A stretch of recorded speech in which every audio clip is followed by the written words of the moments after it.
Welcome back, and in today's video I have a couple guests with me. I was able to convince a couple fellow co-workers to kind of explain some of the benefits being the trades. I know I'm a broken record and I kind of want to get their perspective because I have mine and my reasons why I love the trades and I love the carpentry field, but I also wanted to hear from other guys. We got an apprentice, Leo, and we got a foreman named Will, and they kind of explain why they love the trades or what the benefits they receive from the trades. So we kind of go back and forth a little bit and talk about it. I know it may seem kind of surface level and more like small talkish talk, but I think this is a good way to break the ground, kind of break the ice a little bit. And I do want to have more coworkers just kind of lift the fog of mystery of what the trades are all about, what the benefits are, and I think this is going to be beneficial for all of us moving forward. Hope you enjoy the video. Thank you. Will, you've been in the union for a fairly long time. What are some of the benefits that you've received from joining the union opposed to being non-union? Pay is fantastic, right? And gets better and better.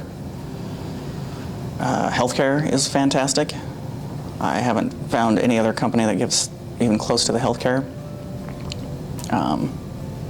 You have people on your side, not just people, but a whole union on your side.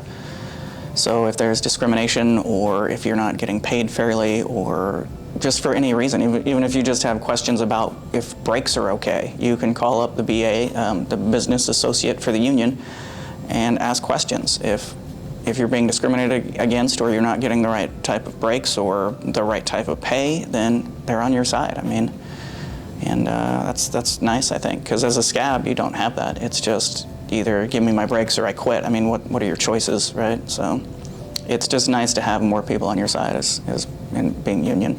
One of the benefits I would say is, being partnered up with journeymen. They're basically your mentors throughout the job site who can, assist you with whatever you're doing, and they're the ones that build that foundation for you for later on. When you have a question, they're the people you go ask. You can rely on them to, help you out with whatever it is. It's part of the apprenticeship program. You get better pays than anybody else. It's one of the highest paying jobs that I've ever had. It's actually the highest paying job. And then every 6 months, I'm getting another raise until I'm a journeyman. So one of the benefits that I've received since I've been in the union is obviously the wages. When I first started out, we only got paid $17 an hour as an apprentice, but the progression was always there. Like you're gonna make, $3 an hour more every 6 months, and that was amazing. And now that I've journeyed out, we're making $43.80. That's great wages, you know what I mean? Especially compared to what they ask of you and the skills you receive throughout the apprenticeship. It's definitely worth it as far as like not having a college degree. You're able to provide for your family. I was able to buy my own home, have a nice truck, be able to provide my kids tutoring outside of school so that they're able to supplement their education with extracurriculars, and I don't have to worry about it, right? Like I'm not stressed about finances, and that's one of the main benefits of being in the union. The wages translate to having a better life for your family, and I think, they don't really tell you that up front, but you see like when you get the health care and you have the retirement that you don't have to pay into, it's getting paid as a fringe benefit. It just makes the things a lot easier on your life. You have less struggles. And so when you're less stressed out, I think it makes it easier for you to go home every night and to have a better relationship with your family. So that's one of the main benefits that I've received being in the union.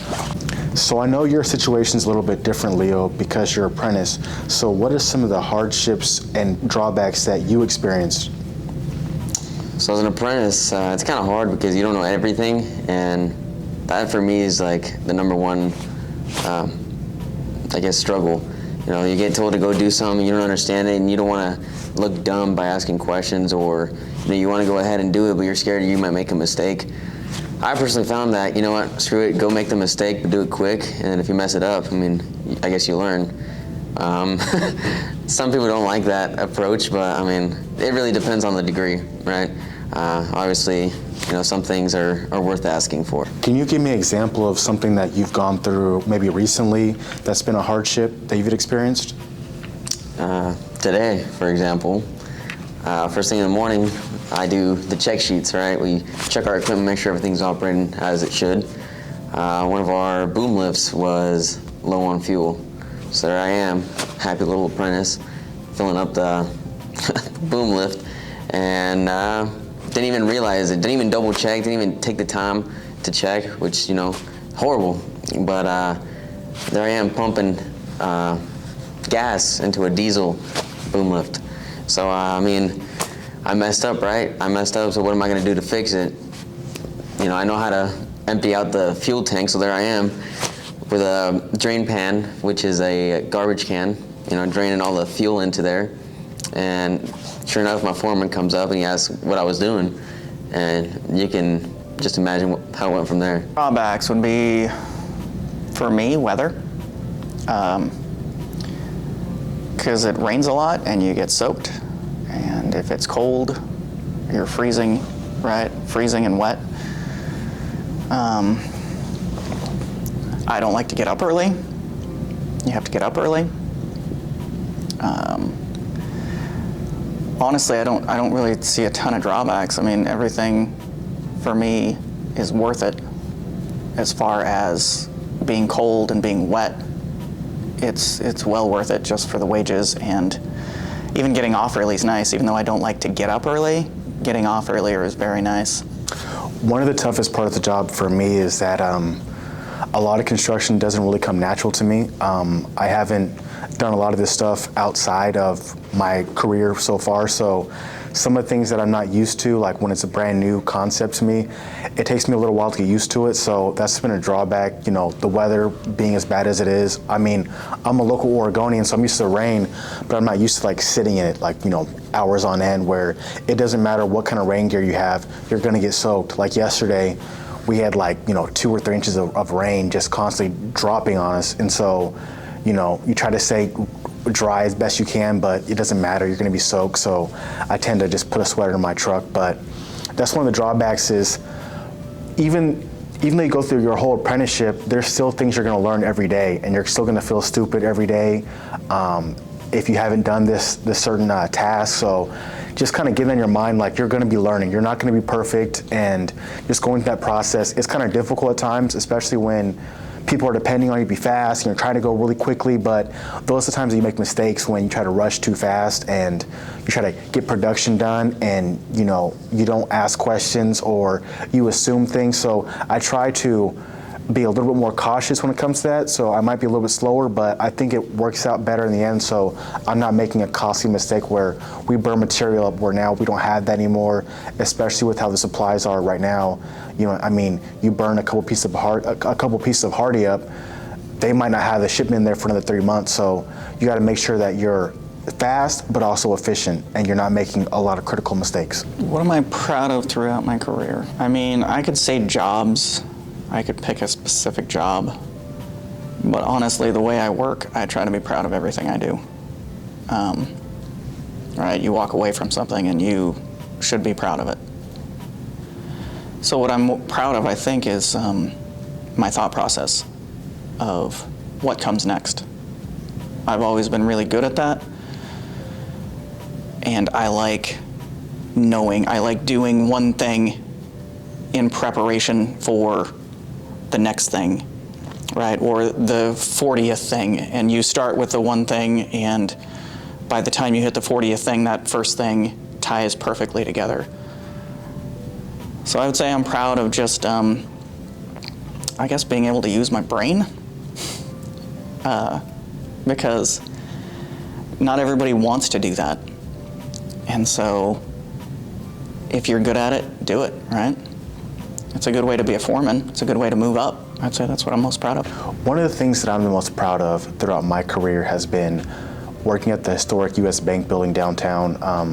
We did a lot of demo, we did a lot of finish work, we did a lot of things that usually are subcontracted out. Most union carpenters, we don't do a lot of doors and hardware, we don't do a lot of finish. We did a lot of different things that were kind of exciting. There was this really huge staircase that I got to help work on, and it was like, the project was like about $500,000 just to demo a big portion of the upper level and cut a hole out, and they built a staircase inside there, and they used some really expensive wood to make the staircase.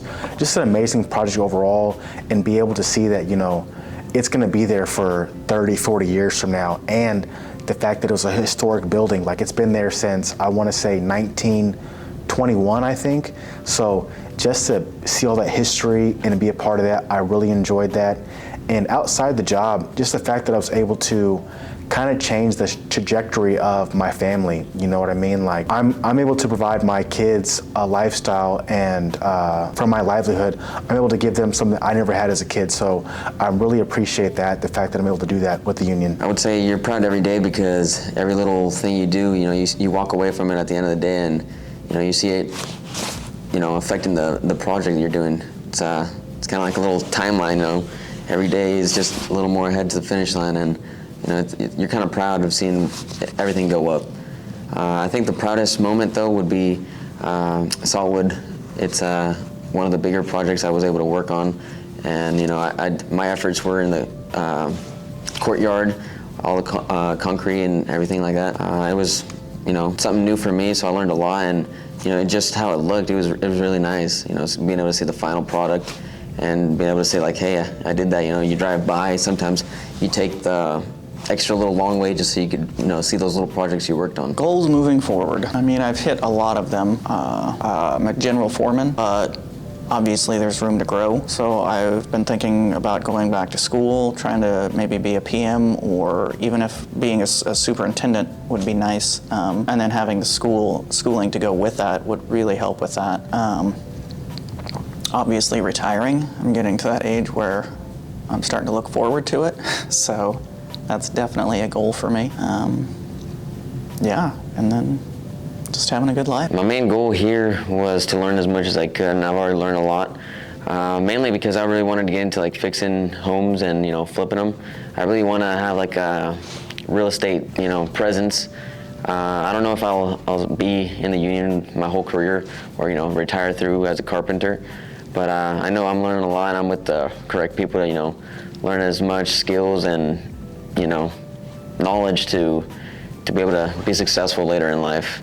So when posed with the question of what are some of my goals for my career or outside of my job, I definitely want to take some of the skills that I've learned as a carpenter and then teach those to my sons so they're more efficient. And I want to maybe potentially buy a flipper house and renovate it and have a little shop where I can do some woodworking myself, maybe build some furniture and kind of just build things with my own hands. I know that I get the most enjoyment when I'm able to do like finish type jobs, and so I can only imagine what it feels like to build my own chairs or build my own bed frames and with my own hands and kind of be able to stain the wood and really do that kind of woodworking stuff, kind of get back to the more old school carpentry. So I definitely look forward to that, and the union in the carpenter field has definitely allowed me to do that because I've gotten the skills and all the tools I picked up along the way. So I look forward to just kind of perfecting my craft and becoming a better craftsman and carpenter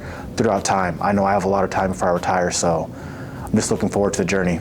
Thank you for watching the video. I appreciate you guys. If you guys want to reach out to me and have a conversation, we can do a live stream, or if you live in the local area and you're part of the local 1503 and you want to have an interview, please contact me either in the comment section or join my Discord. We have a lot of conversations there. We have different discussions, debates sometimes. I'd love to have you guys there. Thank you.